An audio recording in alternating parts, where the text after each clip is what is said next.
Okay. Alright, so round three, guys.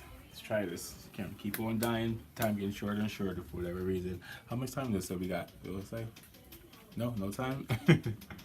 Okay, so basically I just kind of showed you guys everything. Fires this rack. Well, this is like I said, ARS rack, and this has helped phenomenally. So I mean, you can order individual levels, or you can get them as a whole complete set. It came with a water bucket, came with a white water bucket, but I just used this Home Depot one I didn't want to use. Back here we go right here. This is the white one that it came with. It came with the hookup and everything like that. It came with a little nozzle to fill. Here's some tape. I just put some extra stuff in here, like we breed dubious too. So all of our food and all like the extra, I guess, like shake and dust, we kind of use. I'm not using this one. We got flakes in there, so I'm not gonna use this particular one, but we use that. That's how we make our roach food and everything like that. We breed dubious for our leopard geckos and our bearded dragon that we got. So I'm not even gonna do like a real. I'll do a full what is it called I forgot exactly what it's called, but I'll do a full review of this rack. But one thing I do want to tell you guys, like I said, I'm not using the full space, but when you like breeding like really a lot of different things, they like to be kind of like secluded. They like the darkness. So I could have got the clear ones or the semi-clear tubs, but I chose to go with these darker ones because it just give them, like I said, there's more seclusion and more security. You know, at least that's how they feel. You know, you can't see through them. You can see above. You get the light from above from the racks and everything like that. But far as like other rats looking in on them, far as when you come in, you looking in on them, they don't get that. They don't feel that. So it's kind of okay. So I'll show you some of the supplies over here. Use this sanding chip here too is PJ Murphy's sanding chip. So that's another thing. That's the sanding chip we use. Formerly known as a rodent block or a lab block, we use the Pacific brand is Missouri 6F. So we just buy it by the pallet. And also we use let me grab this.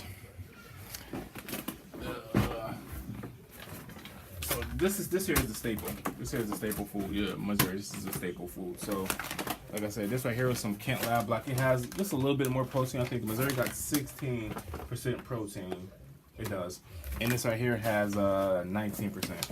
So they're saying we're between 19 and 21% is like the best. But so I just give them this stuff right here too. They like probably feed Missouri since I started from the beginning. But I heard about the this one. This is Kent. What Kent food? Let me see. Rushing out. It's just a Kent, and it's like a pig feed. And these are some big pellets. See if I can find one. If not, quick. Nope. Oh, here we go. So in comparison, this is how I look in comparison. Kent, Missouri, Kent. So just literally get one or two bags of those. Get those. As a need basis. And this right here, this was some kind of like a beer cooler. Found it outside in the garbage, and I said, "Oh, let me grab this." So I scooped it up. Filled it up about not 2.5, about two and 3/4. So like about 2 3/4 a bag of Missouri going here, scooper. So I'll just do it right here for like these individual racks, and the other rack back there. I just got 2 full scoops on each individual one. Another thing, guys. I learned the hard way as well. More than food, rats need their water. If they don't have their water, they will turn cannibal and eat each other. So always have water available to them. And if you have, like I said, I use 2 scoops. A half a scoop of that would be more than enough sufficient to last like for literally the whole week between a 1 to 6 ratio of 1 male, 5 females. So, you know, or 1 male, 6 females, even whatever that ratio is you want to go with. Half a scoop would be good with that big scoop. Half a scoop would be good to last them for a whole week. But I put 2 scoops. That way it lasts them for more than it's dry food, so it's not really going to go bad in terms of spoiling. It could get stale, you know. But like I said, I put 2 scoops on, and that lasts them. So they always have food. They always have water. What happened, like I said, when I got sick, I was sick for a whole entire week with the flu, and still a little bit down after. So after that initial week of me having the flu, I'll get up, I'll start like, oh yeah, I feel good. I I can eat a little bit. I feel like I could get some work done. I could finish the project. I'll get started, and before I can even get started, I can just touch. I'm like, oh no, I can't. But now I have to go sit back down. So I was really like, I got crushed by the flu. So yeah, that's basically what happened with that. But yeah, as much food as you can provide to them, give them. They're going to eat it. It's not going to just go to waste. Give them. Your water, like if you're using this system right here, and even if it's a 6 tier, and just check on it at least every 3 days. At least every 3 days. Like right now, it's here, and I'll normally fill it up to up here. So it's probably about third full right here, or not even a third full, a little more than the third full, but actually right here, I don't see the watermark. But back here on this one, that's a 5-gallon. This is a 12-gallon. It's more rats, so obviously more water. And even still, every 3 days, check on your water. Make sure they have water. So that would be good right there for that. Like I said, we got our Missouri back here, and I know it's getting a little dark. We're getting a little back into the shadows of the room. And this right here is I'm going to use this bucket right here to introduce some males, like males and females. Like I said, it was some females who lost their males, so I'm going to introduce another male in here. So I'm going to give them some space, give them some things to climb on, give them some PVC pipe I'm putting there to give them some tunnels and things to jump on and run around, so that they don't, if they want to chase them down and fight. I did this process before. Some of them activated very well. Some of them chased them down and had a little fight, a little scuffle, and then after a while of being in here, they were fine with each other.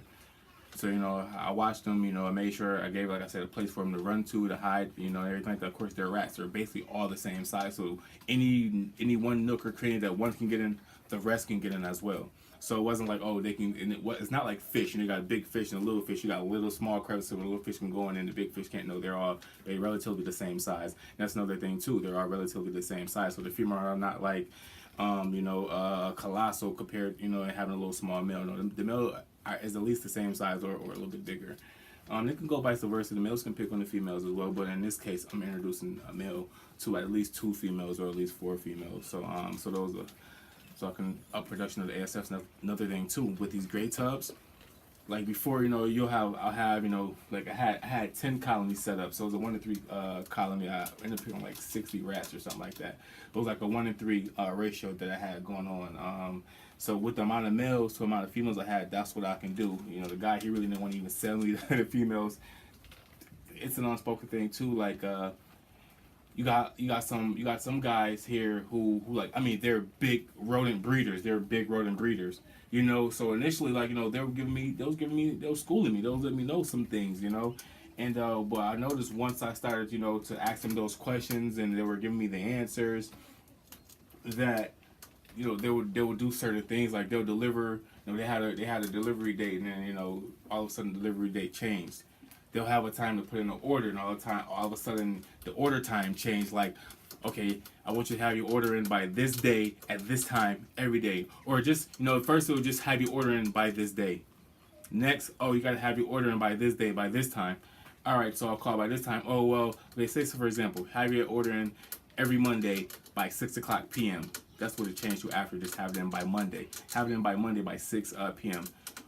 All right. Well, hey, I'm ordering. Hey, it's 5 o'clock because I was working crazy jobs. I work one job earliest crazy in the morning. I'll leave that job and go to another job immediately. So my schedule was so sporadic, and like I don't want to call nobody early in the morning. And then when I get off my second job, I'm just so pooped. I gotta come here and see what my snakes are, see how they're doing, see how their responses are according to what I will order. Sometimes it'll be a higher number, sometimes it'll be a lower number, depending on if there was a shed, if they're breeding, or I know they haven't eaten in a couple of weeks or whatever. So, my order would change and stuff like that. And so like, then on top of it, I started to breed my own rats as well. So my order definitely decreased a little bit. So they knew what it was. I didn't tell them, but like if I'm ordering, you're coming here, I don't have to tell you what's going on with me. All you have to know is I want to spend money with you, And so it's a little rant raving that I wanted to get out off my chest and let you know, like, people are the bigger breeders and even small ones, they're going to hate. They're not going to want to say where they get their source from. Like, even though, like, okay, you can have my source, you're not going to get what I pay from. You're going to pay the generic price that they have for them. You're not going to get my discount price because of my bulk order that I do. So you'll get a discount depending on how that goes. But yeah, so they, like I said, kept changing everything up. Order by 6 o'clock p.m. Oh no, it's by 3 o'clock p.m. Oh no, it's by noon now. Like, what is it? Like, don't be mad at me. Like, I understand. Like I'm just a small fish in a pool of sharks. Don't be mad at me. I'm still spending money. I'm still spending money with you. You know what I mean? I'm not gonna do that to the next person. If you order 100 rats one day, then order 1 rat the next week, I'm not gonna be mad. All right, just come to me. If I gotta come to you, of course, there's a delivery fee, regardless of what you order. Now, if you order like $1,000 worth of rats from me, okay, you know what? I'm not even gonna charge them delivery fee. Why? It's kind of crazy, especially if it's like locally. But of course, you gotta go outside your city and everything. Yeah, whatever. But still. So that's kind of my little rant that I'm gonna do. So what I want to ask you guys to do is please subscribe, please share the video, comments. Let's get some dialogue going. We can go back and forth. Like I said, this is just my way. This is just my experience that I had. For the year and a half that I've been doing this. So like I said, this is not the perfect way. It's not the right way. It's not the wrong way. This is the success and failures I had. So the success I have, I'm going to continue to implement that success and those strategies and those good experience that I had with them. Like I said, I noticed with this ARS rack. Oh my goodness, the production ASFs and rats period just went up, and just the success rate, from rearing their young from birth to weaning them, like. All the production has went up. The mothers have been better, all of them, and I didn't necessarily have bad mothers, but it's typical. Your first time moms might eat them or neglect them, or and they might starve out, or like I said, or eat them. So, but like I said, with this ARS rack, and with me doing like the 1 to 6 and pulling the females before they drop their litter, production has shot through the roof. So, like I said, production ASFs are up, production of the regular rats are up as well. We want to try to introduce a male to a couple of different colonies or whatever. Introduce one male to all the 4 different colonies that I'm trying to start up now. So could increase the production of ASFs. So like I said, please comment, share, subscribe if you're not a subscriber. Please subscribe if you're not a subscriber, and hit your notification bell so that you know that I'm uploading a video. And also too, if you subscribe to me, I don't care if you got one video, no videos, I'm going to subscribe back to you. I mean, and that's another thing I'm going to kind of / quote unquote rant on, because when I get a new subscriber, or I get a comment or a like or anything, I get a notification. So I'm quite sure whoever else, the bigger people on YouTube, I'm not going to say whatever, the bigger people on YouTube, they get notification when we subscribe to them, when we comment to them, when we like their videos, they get comments. So I think for me, it's only natural to see, like, okay, this person commented. You might not have subscribed, but a comment. Let me go see if this person is subscribed. All right, let me subscribe back to them. And it's a word going around in music called clout. Like, we're not trying to clout, right? We're not trying to steal your subscribers, but I think it's only fair for you to give back in that way to us. Like, we want to grow our channel as well. I do anyway. It's important to me just to grow my channel, to see what's going on, because I got into this period, just a hobby period, from snakes to breeding rats to even want to do a YouTube ultimately, because of everybody else. And it's not just the bigger guys, but the smaller guys are the people who really inspired me to, like, hey, like, not to take nothing from them, like, hey, if this guy can do it and he's saying he's a newbie, you know what I mean, and he got 100 subscribers, like, why can't I do it? And why won't people follow me and like my stuff? So I'm under a heater too, guys. Oh my goodness, in this heat, it's fun. So you see a little perspiration, or you see me getting glossy, I'm standing around top of a heater. Oh, another tip before you go. I know I said I was gonna end it. Last tip, I promise you guys. Got your heater, and we got our normally this is my garbage bin right here. Like I told you guys earlier, it wasn't set up. Here's my bag. It's not set up, and I mean by set up, I just didn't open the bag and put it in there yet.